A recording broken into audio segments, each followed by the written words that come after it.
So today's video is going to be a little bit different. I kind of started filming this and I totally forgot to do an intro, and I figured we might as well just mulligan and just do everything all over again because we're going to start with the new testing. Today's video is going to be about shooting broadheads and seeing which broadhead will be best for you in your bow hunting decisions, whether it's deer, turkey, elk.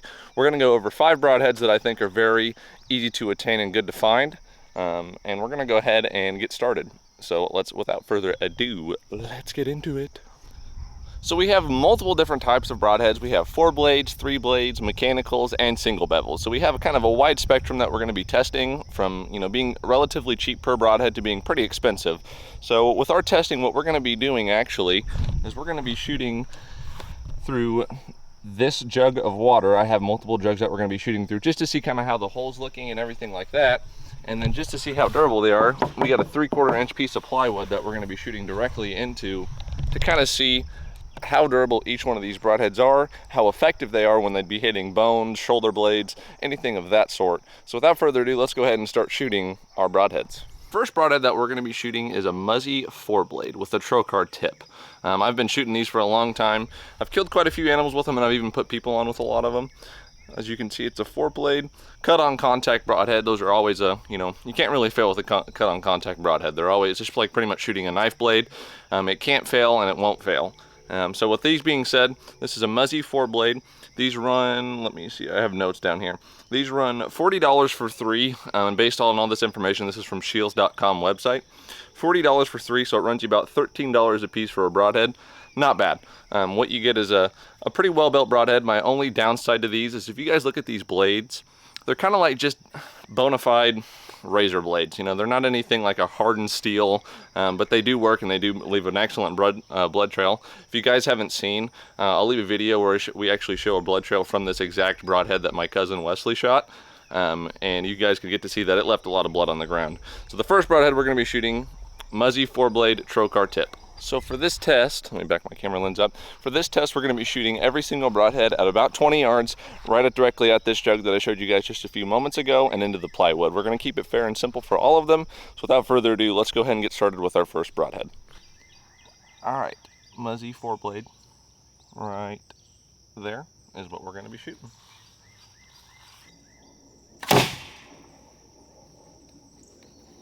You can see, doesn't really leave a huge blood trail.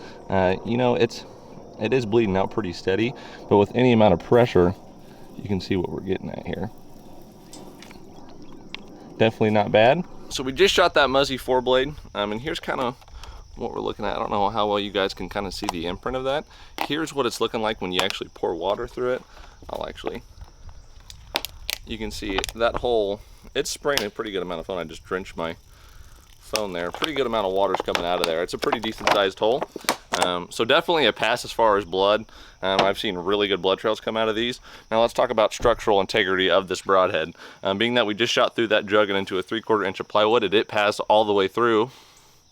And here's what our broadhead's looking like.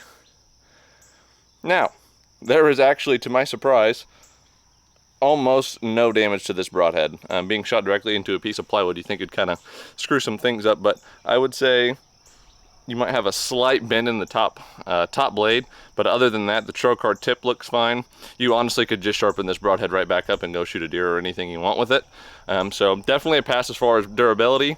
I'll give it a 10 out of 10 on durability, actually a 9 out of 10 just for that bend, and then I'll probably give it I'd say probably a 7.5, 8 as far as entry wound and blood trail.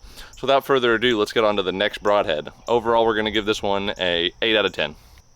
So the next broadhead that we're going to go ahead and shoot is a Ramcat. This is a 3-blade, sort of kind of has the same technology as a trocar tip from that Muzzy that we just shot, but it's a little bit different for 2 reasons. One, it's a 3-blade, and 2, it's actually pretty cheap for these broadheads. So that was $40, I believe, for 3, and this broadhead, I have notes down here so I don't forget. The Ramcat is $35 for 3, $12 a piece. So they're not super expensive. I really recommend these broadheads. Cole has shot some with these. I've never shot a deer with these, but I've shot turkeys and coyotes with them, and they're a great broadhead overall, especially for the price point that you get them at. I highly suggest these, but we're going to go ahead and shoot these into our jug and into the piece of plywood and see how durable they are and what type of broadhead blood trail we're going to get from them. So without further ado, let's go ahead and cut right into that. This is the Ramcat broadhead, and we're going to go ahead and shoot it at that bad boy right there and into the plywood. Let's get her done.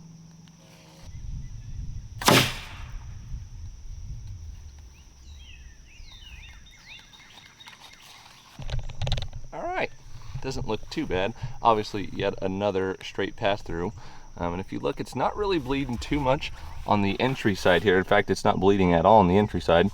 And then the back side, definitely a pretty good amount of blood that would be coming out. But if we squeeze it, you see that's a really good pour, and not bad at all. You see that's closed up, even though if I squeeze it, it bleeds quite a bit. So with that being said, blood is not that great through a jug, but on a deer I've seen it give phenomenal blood trails. But without further ado, let's go ahead and see how this broadhead held up. One thing I do want you guys to notice is if you look, these blades are actually bent forward, and what these are to do is if you hit bone, they're supposed to bend around bone and flip up around bone so you don't get any sort of breakage on your blade. So we'll go ahead and pull this out and see how we're looking. Overall, this broadhead did not really have that much damage to it. I will say that each one of these blades did bend just a little bit. You know, they kind of rolled over a little bit. So as far as that, I think I'm going to give durability on this probably around an 8 to 7.5. And then as far as blood trail, I'm probably going to give it a 7. You know, really, it would get the job done. Don't get me wrong. You shoot a deer with this, shoot a turkey or anything like this, I've seen it firsthand. This broadhead does well. So overall, we'll go ahead and give it a 7.5 out of 10.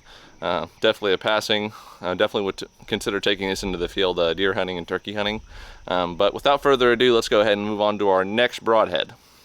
So these are the G5 M3s. They're a solid complete piece of steel. There's no cuts or rivets in them. And these run $50 for 3, so they're about $16.75 per broadhead. So they're not really cheap, but they're really durable from what I've seen and what I've heard. So without further ado, let's go ahead and shoot these directly into our piece of plywood after going through our jug. So let's go ahead and see what they can give us.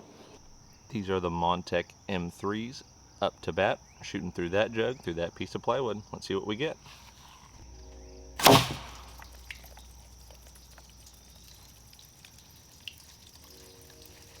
Interesting. You see, that one left a lot more blood coming out, but it didn't pass through all the way. Let's go ahead and see why. All right, so the M3. Now, I will say durability on this bad boy, definite 10 out of 10. You cannot even see an inch or an ounce of wear and tear going through that jug of water. I don't really expect any through that, but definitely going through the plywood definitely makes a difference. This broadhead, still pretty sharp. The tip didn't bend, as you guys might be able to see. Definitely 10 out of 10 on durability. As far as penetration, it didn't penetrate as much as the other ones. The other ones were, you know, pretty much buried up to the fletch. That might be I just hit a certain soft or hard spot on the plywood there compared to the others, but I'll give penetration a little bit. I'll dock some points for that. As far as blood trail and what this would leave as far as shooting a deer, definite big advantage over that Ramcat. That Ramcat didn't bleed as much as I thought it was going to, but I would definitely give this overall, I'd say probably a 9 out of 10. I haven't tuned this, and I don't know anything about tuning this broadhead because I haven't tuned it yet, but as far as this overall goes, I'll give a 9 out of 10 for blood trail and durability. Durability is huge when it comes to a broadhead, when you're shooting especially big game like elk, anything like that. So without further ado, let's go on to our next broadhead. Before we go on to our next broadhead, I do want to show you guys actually one thing real quick. Let me move my phone so I don't soak it real quick. So this actually has 2 holes in it. So if you look, this is from the M3. You can see it pours out blood really good. Not bad at all. You can see it's a lot more close and doesn't leave a big hole like that trocar tip style tip leaves from, you know, those the Muzzy 4-blade and the Ramcat. And then here's what it looks like if you're bleeding from the Ramcat's perspective. Not as much blood. You know, you have to put a lot of pressure behind, or let me do this again. Not as much blood. You can see it doesn't have nearly as much pressure needed on that M3 that it does at the Ramcat. So definite big advantage over the two. So without further ado, let's get into another broadhead now. All right, so our next broadhead is the Helix 2-blade, or 1-blade really technically, 1-blade single bevel. Now these are the most expensive broadhead by far. These broadheads, for 3 of them, are $65. So you're paying a pretty good price for them. They range about $22 a piece after tax. So pretty expensive when you're shooting these. So hopefully without any price point, we can actually shoot these and make it justifiable to spend this much money on a broadhead. So let's go ahead and shoot these broadheads right now. This is the Helix single bevel. We're going to shoot it into this jug, into that piece of plywood. So without further ado, let's get into it.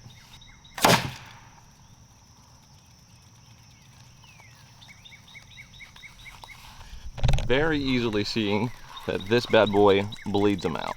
That's a very good hole. I don't know if it may be the material that we use that's different, but it's definitely pouring out this water. Very big fan of this, did very good. Let's see how the durability went. All right, so the Helix broadhead did not disappoint. This broadhead definitely gets a 10 out of 10 as far as durability, and as far as leaving a blood trail, I don't know if it was just because I shot a different type of jug, different material, but leaving a blood trail, this has probably been the best one that we've seen yet. I'd give this one a 9 out of 10 on the blood trail scale. This did very well, and I would highly recommend it if you're shooting big game or anything of that sort. So without further ado, let's go ahead and take a look at our last and final broadhead. Our last broadhead of today is the G5 Megameat. We've had two G5 broadheads. We saw the M3 fixed blades, and now we're on to the only mechanical of today's test. This is a 3-blade with the trocar type, style type tip, and these run $60 for 3, so $20 a piece. Not too god-awful bad, but they do supposedly, and I only know this because I've shot multiple animals with these leave giant blood trails and have a 2-inch cut. The biggest cut that you will have on any of these broadheads, usually most of them are between an inch to an inch and an eighth to an inch and a half. This is a big cut, but let's see how well it does through the jug, and most importantly, what I think will be really curious to see is how it holds up shooting directly into a piece of plywood. This is the G5 Megameat into this jug, into this piece of plywood. Let's get after it.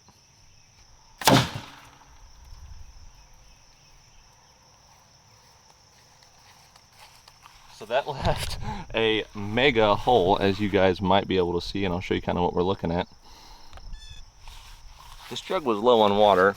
I think I shot this one multiple times actually, but here's what that blood trail is going to be looking like if you buy these broadheads. I'll kind of tilt it to the side. Massive blood being poured out of that. That is by far the biggest hole that we have and the best blood trail. So let's go ahead and take a look at the durability. Definitely pass on the blood trail, but let's see how it held up.